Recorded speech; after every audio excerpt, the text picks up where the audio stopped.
प्यारे बच्चों, शुभ प्रभात। आज के इस सत्र में मैं डॉक्टर धर्मेंद्र शास्त्री आपका दोबारा से हिंदी की इस कक्षा में स्वागत व अभिनंदन करता हूं। तो आज हमारा जो पढ़ने का विषय रहेगा वो है वर्ण विचार, क्योंकि अधिकतर बच्चों को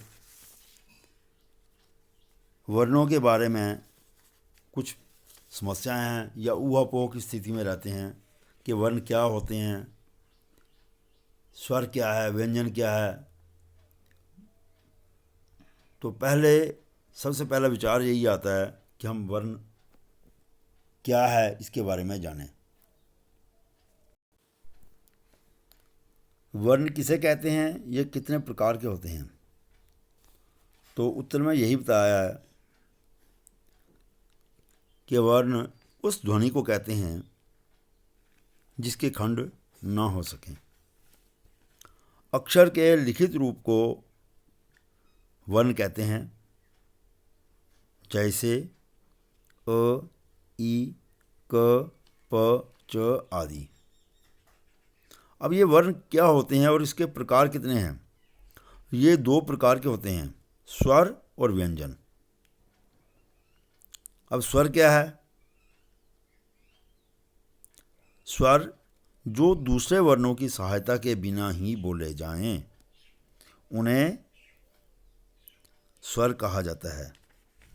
जैसे अ, ई तथा ऊ आदि। हिंदी में यानी हिंदी वर्णमाला में अ से लेकर औ तक 11 स्वर हैं। अ, आ, ई, उ, ओ, औ। तो स्वर कितने प्रकार के होते हैं? स्वर 3 प्रकार के होते हैं, ह्रस्व, दीर्घ और प्लुत। ह्रस्व, इसका क्या मायने है? तो सबसे पहले हम इसके बारे में जानेंगे। जिन स्वरों के बोलने में थोड़ा समय लगता है उन्हें हम ह्रस्व स्वर कहते हैं। जैसे मैं आपके सामने बोल रहा हूँ अ, ई, उ, री।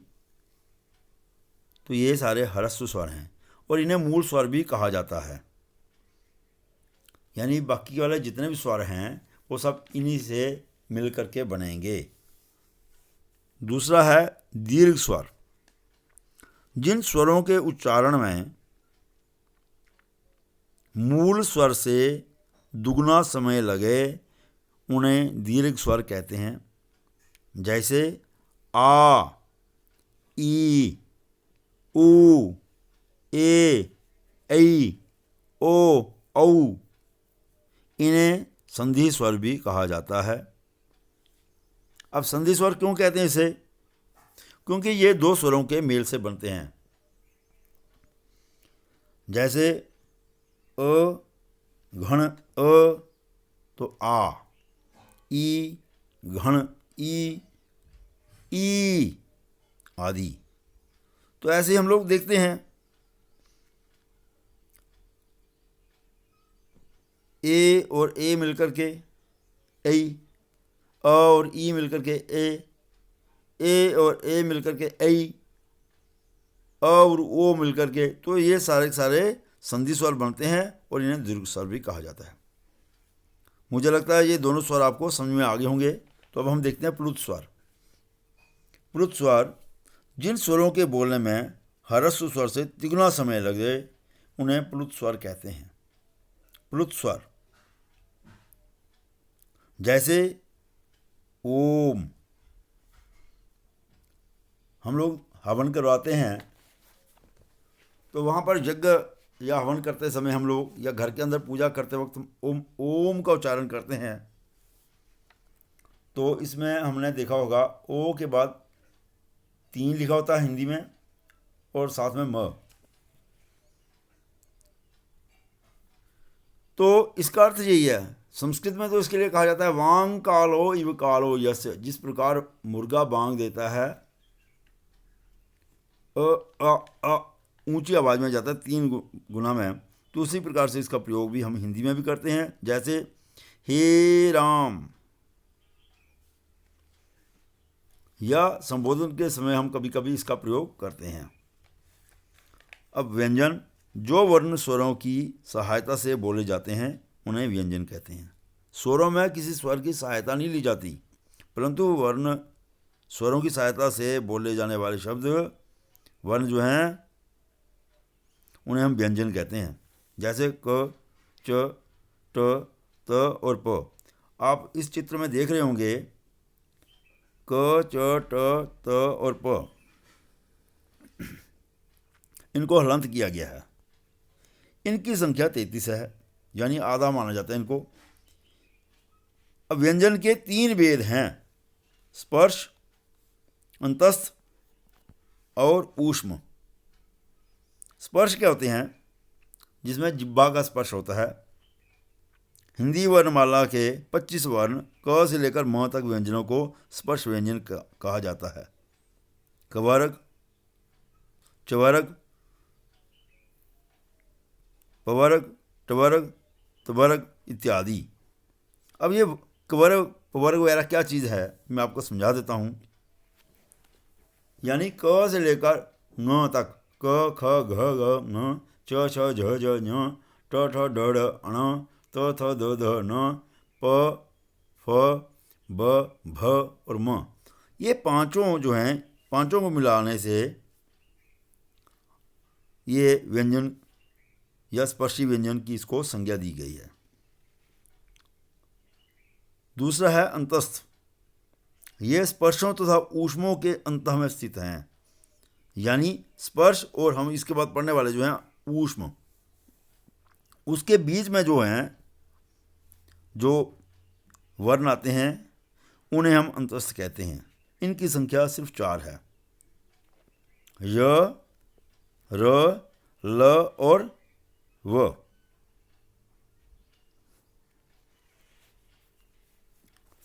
तीसरा है ऊष्म। अब इसका ऊष्म से पूर्व मैंने आपको अभी अंतस्थ के बारे में बताया। अंतस्थ का मतलब यही है, मैं दोबारा से आपको इसलिए बता रहा हूँ ताकि आपका जो विषय है स्पष्ट हो जाए। अंतः जमा स्थ, यानी जो जिसको बीच में रखा जाता है, ना स्पर्शों में आएगा, पांचों वर्णों में, ऊपर वाले पांचों वर्गों में, और ना ये ऊष्म वालों में। अब ऊष्म क्या होते हैं? इसका मतलब होता है गर्मी। इनके बोलने में वायु के रगड़ खाने से जो गर्मी पैदा होती है, इसलिए इसका नाम ऊष्म वर्ण कहा गया। इनकी संख्या 4 है, श, श, स और ह। संयुक्त व्यंजन, इनके अतिरिक्त एक और संयुक्त व्यंजन है, क्योंकि आपके मन में प्रश्न होगा क्ष, त्र और ज्ञ ये कहाँ गए?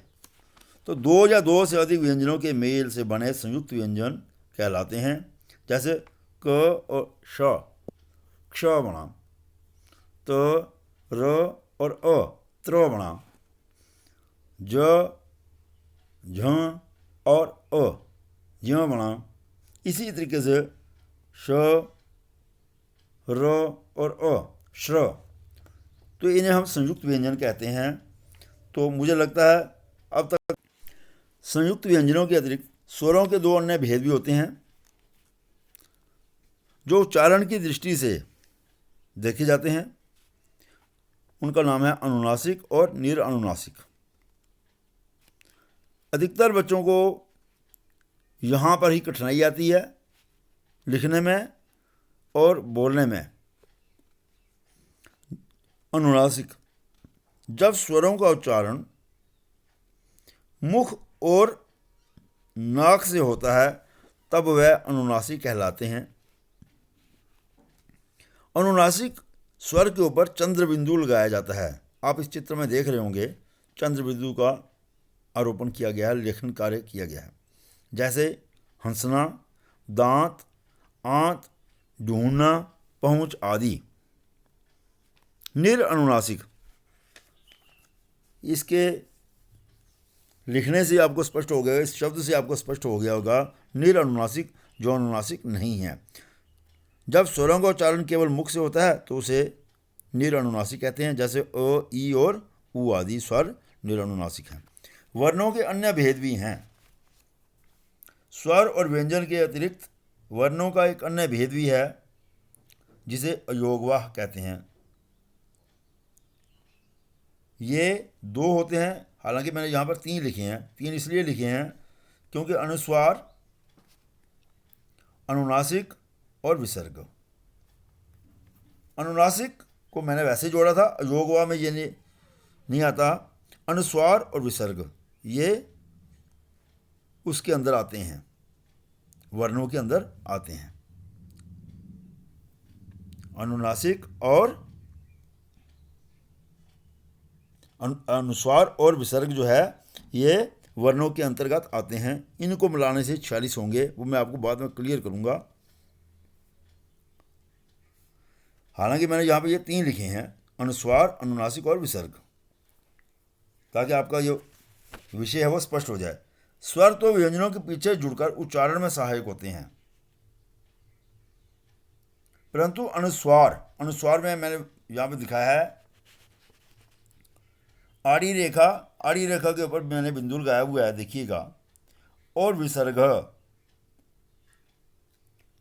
उसके पहले जुड़कर उच्चारण में सहायक होते हैं। जैसे अ के आगे आड़ी रेखा और उसके ऊपर बिंदु लगाया गया है तो अंग, अ घन विसर्ग अ। ये मैं आपको अलग विषय में बताऊंगा कि वर्णों का उच्चारण स्थान क्या है, परंतु यहाँ पर इसका उच्चारण क्या करना है वो मैं बता रहा हूँ साथ में। अ, अंग और अ। उदाहरण इसका मैंने दिया है कंस, हंस, अतः, नमा आदि। अब देखिए अनुस्वार और अनुनासिक में अंतर क्या है।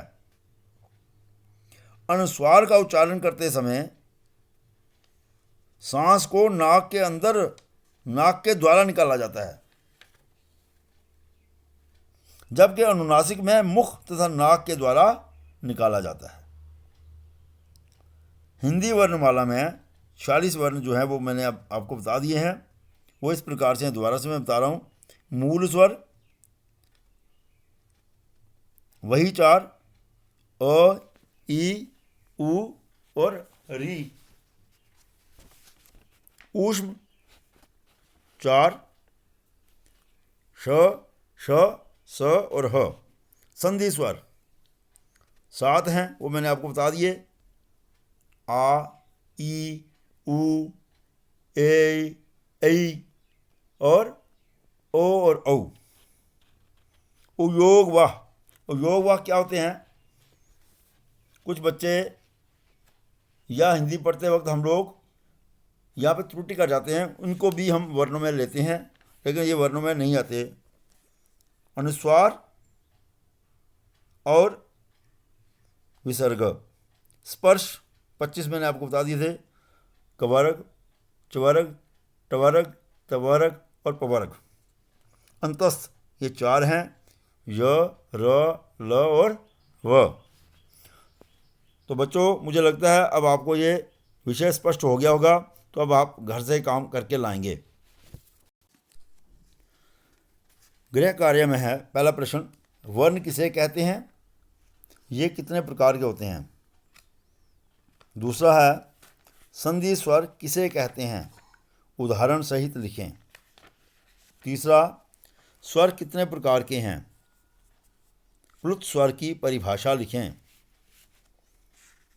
पांचवा है, अभी मैंने आपको यह स्पष्ट भी कर दिया है, क्या क्ष, त्र और ज्ञ की पृथक वर्ण के रूप में गणना करनी चाहिए, यदि नहीं तो क्यों नहीं।